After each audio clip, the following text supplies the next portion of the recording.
আসসালামু আলাইকুম রহমতুল্লাহি ওবারাকাতুহ।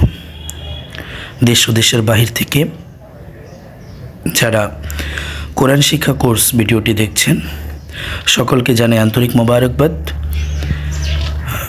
সম্মানিত দর্শক ও শ্রোতা, শিক্ষার্থী ভাই ও বোনেরা, আমরা গত ক্লাস করেছিলাম যে এক দাঁত গোল মাথা, তিন দাঁত সোয়াদের মাথা ত এর ব্যবহার আমরা শিখেছিলাম। এক দাঁত দিয়ে কয়টি ব্যবহার, গোল মাথা দিয়ে কয়টি, তিন দাঁত দিয়ে কয়টি, সোয়াদের মাথা দিয়ে কয়টি, তর মাথা দিয়ে কয়টি। তো ইনশাআল্লাহুল আজিজ আমরা পড়েছিলাম এক দাঁত দিয়ে 5 হরফ, বা নুন তা ইয়া সা বা সাইয়া। আর গোল মাথা দিয়ে 2 হরফ, এই যে গোল মাথা দিয়ে 2 হরফ ফা এবং কফ। মানে যদি গোলমাথার উপরে 1 নোক্তা থাকে তাহলে ফা, আর যদি গোলমাথার উপরে 2 নোক্তা থাকে তাহলে কফ।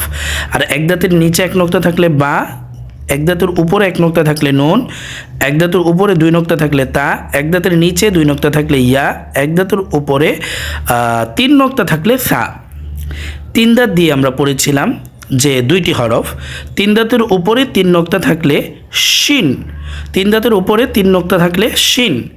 এটা এক দাঁত এবং 3 দাঁত নিয়ে আমাদের একটু সমস্যা হয়, যেটা হচ্ছে যে আমরা শিনেকে সা বলি, সাকে শিন বলি অনেক সময়।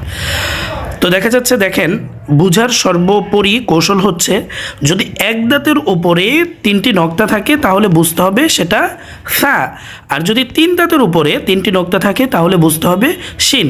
আশা করি আপনারা সকলেই বুঝতে পেরেছেন। তারপরে দেখেন, যদি 3 দাঁতের উপরে 3 নোক্তা থাকে শিন, নুক্তা না থাকিলে সিন। নুক্তা যদি না থাকে, শুধু 3 দাঁত থাকে তাহলে হবে সিন। আর এই যে দেখেন, সোয়াদের মাথার উপর যদি 1 নোক্তা থাকে তাহলে দত, আর নোক্তা না থাকিলে, এরকম সোয়াদের মাথা থাকিলে যদি নোক্তা না থাকে তাহলে হবে সদ। ত এর উপরে 1 নোক্তা থাকলে জ, নোক্তা না থাকিলে ত। এতটুকু আমরা শিখেছিলাম ইনশাআল্লাহুল আজিজ। আশা করি সকলেই পারবেন। আজকে শিখব উল্টা দাঁত, হায়ের মাথা, আইনের মাথা, লামের মাথা, গোল হা মিম, এগুলোর প্রয়োগ আমরা শিখবো ইনশাল্লাহ। এর আগে বলতে চাই যে আমরা তাহলে এক দাঁত দিয়ে শিখলাম 5টি হরফ, গোল মাথা দিয়ে 2টি, মোট হলো 7টি। তারপরে 3 দাঁত দিয়ে 2টি, মোট হলো 9টি। তারপর সোয়াদের মাথা দিয়ে 2টি, মোট হলো 11টি। তারপর হলো ত দিয়ে 2টি, মোট হলো 13টি হরফ আমরা শিখতে পারলাম ইনশাআল্লাহুল আজিজ।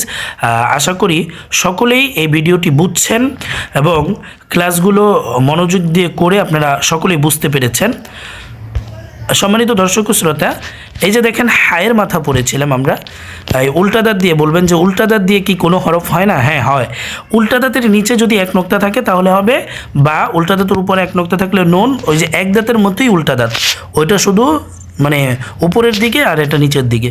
এটা বরাবর যদি 1 নোক্তা থাকে তাহলে বা, এটা বরাবর যদি উপরে 1 নোক্তা থাকে নুন, এটা বরাবর নিচে 2 নোক্তা থাকলে ইয়া, এটা বরাবর উপরে 2 নোক্তা থাকলে তা, আর যদি 3 নোক্তা থাকে তাহলে সা।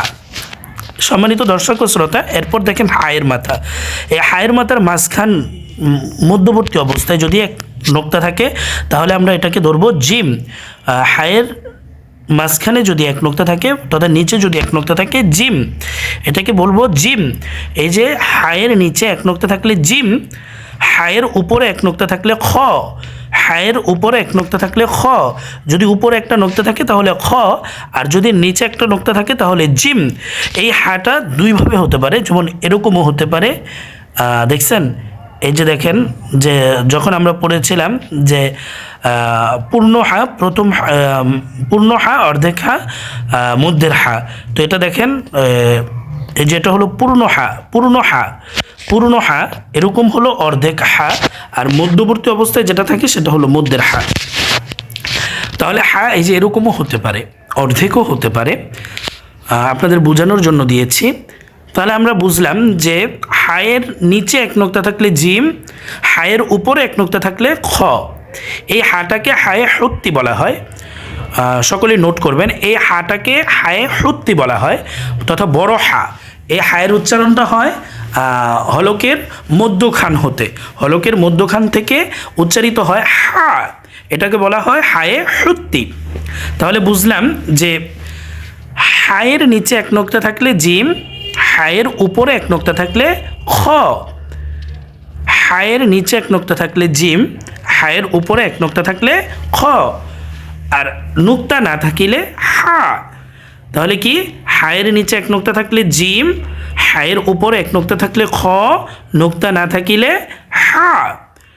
হায়ের নিচে এক নোক্তা থাকলে জিম, হায়ের উপরে এক নোক্তা থাকলে খ, নোক্তা না থাকিলে হা। হা এই যে দেখেন কয়ভাবে হতে পারে।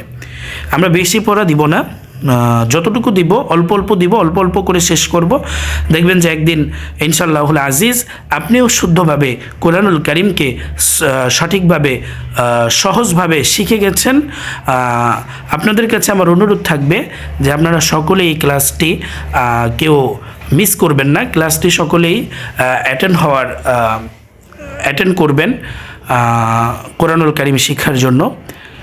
সম্মানিত দর্শক ও শ্রোতা, তাহলে আজকে এই পর্যন্তই। যে আজকে আমরা শিখতে পারলাম যদি হায়ের নিচে এক নোক্তা থাকে, তথা এরকম যদি থাকে, তাহলে হায়ের নিচে এক নোক্তা থাকলে জিম, হায়ের উপর এক নোক্তা থাকলে খ, আর যদি নোক্তা না থাকে তাহলে হা। আল্লাহ পাক আমাদের সকলকে এই কোরআন শিক্ষা কোর্স করে কোরআনুল কারীম সহিভাবে পড়ার তৌফিক দান করুক। সকলে বলি আমিন। আখিরু দাওয়ানা আলহামদুলিল্লাহি রাব্বিল আলামিন। আসসালামু আলাইকুম ওয়া রাহমাতুল্লাহি ওয়া বারাকাতুহু।